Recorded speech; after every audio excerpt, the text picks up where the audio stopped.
O tema que vamos tratar é a respeito da avaliação psicológica de crianças e adolescentes com suspeita de abuso sexual.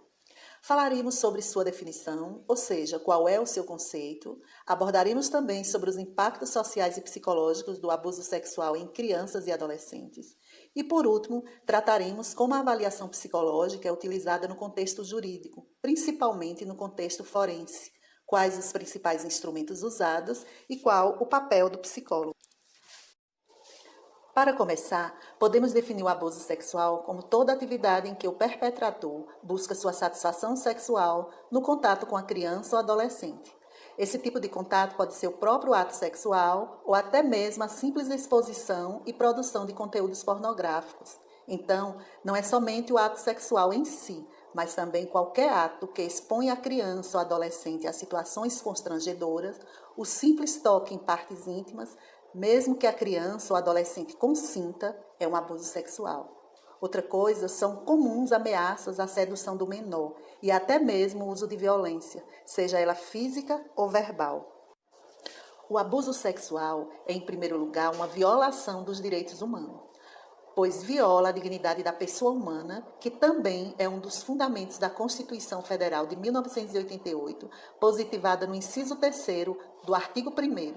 E tudo que de alguma forma se refere à vida digna deve ser objeto da proteção constitucional, inclusive a dignidade sexual como ramificação da dignidade da pessoa humana.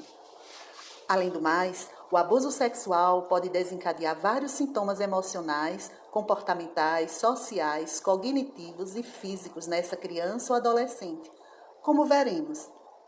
E o que é pior? As estatísticas mostram que, muitas vezes, na verdade, 70% desses casos de violência sexual acontecem em casa e os parentes ou pessoas próximas da vítima são os principais culpados. Ou seja, na maioria dos casos, essa violência ocorre dentro do ambiente doméstico, no ambiente intrafamiliar. Embora saibamos que existe aquela violência que ocorre fora do lar, ou seja, em ambiente extrafamiliar.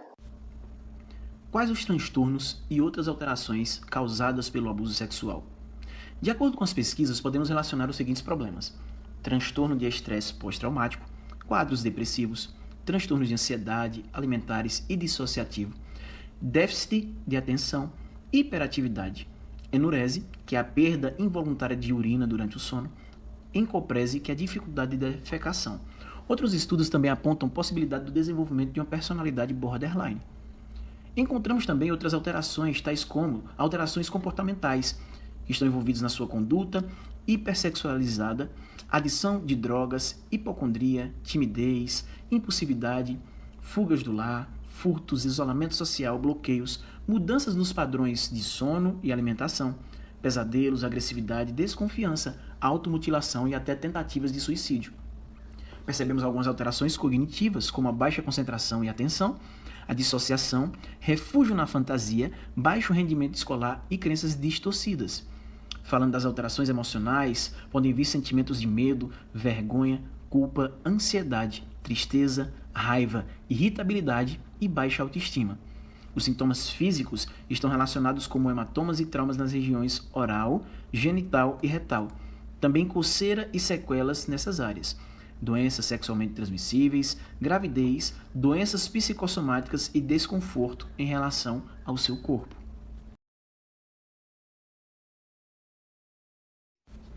Nesse tópico agora, abordaremos como fazer uma avaliação psicológica do abuso sexual no contexto jurídico.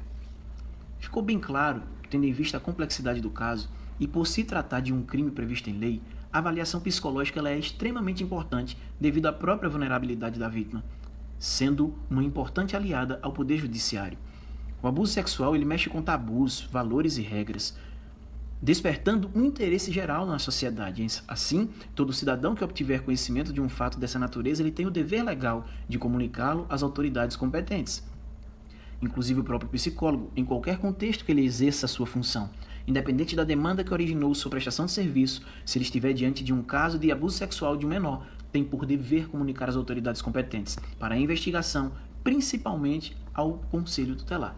O artigo 5º do ECA acentua que nenhuma criança ou adolescente será objeto de qualquer forma de negligência, discriminação, exploração, violência, nem crueldade e opressão. punido na forma da lei qualquer atentado por ação ou omissão aos seus direitos fundamentais. Diante de tanta implicação psicológica, emocional, física e social, a avaliação psicológica é uma das modalidades de intervenção mais empregada pelos psicólogos na assessoria ao direito, especialmente nos casos de abuso sexual. Então, muitas atividades são utilizadas com esse fim, exercidas também por psicólogos. São elas as entrevistas forenses. Essas são realizadas com o objetivo de obter informações objetivas, detalhadas e relacionadas a um processo. E depoimento especial, que é uma tomada de depoimento da criança mediante uma escuta adaptada, que deve ocorrer numa sala privada, na presença de um profissional especializado, inclusive, no assunto. Quais os tipos de instrumentos usados na avaliação psicológica em crianças? Para fazer uma avaliação, principalmente em crianças vítimas de abuso sexual, o psicólogo pode utilizar os seguintes instrumentos. A entrevista individual aberta é a principal metodologia utilizada durante os processos avaliativos. Porém, na maioria dos casos, as crianças se mostravam inibidas e aversivas, porque até chegavam ao setor sem saber nem o motivo daquela entrevista. Às vezes, os pais também facilitavam ou dificultavam o andamento da avaliação. O contato com terceiros e a observação da dinâmica familiar e escolar são também de extrema importância para evitar tornar esta avaliação limitada ou tendenciosa, principalmente nos casos em que envolvam disputa pela guarda da criança, em que a investigação da dinâmica da família ela é crucial, como também em casos de alienação parental. Podem ser utilizados testes psicológicos validados, também instrumentos de apoio adequados à população com base na faixa etária do avaliado. Testes e técnicas projetivas, como o teste de apercepção temática infantil, também desenho da figura humana, desenho da própria família. Testes psicométricos, como a escala de maturidade mental, e outros recursos, também contendo aí os brinquedos e jogos, como a família, animais, soldadinhos, carrinhos, entre outros. São também esses recursos essenciais, pois através deles a criança comunica o seu mundo interno. Infelizmente, a avaliação psicológica não buscou criar ou adequar instrumentos de avaliação para as crianças, principalmente quando se tornam por referência os instrumentos forenses.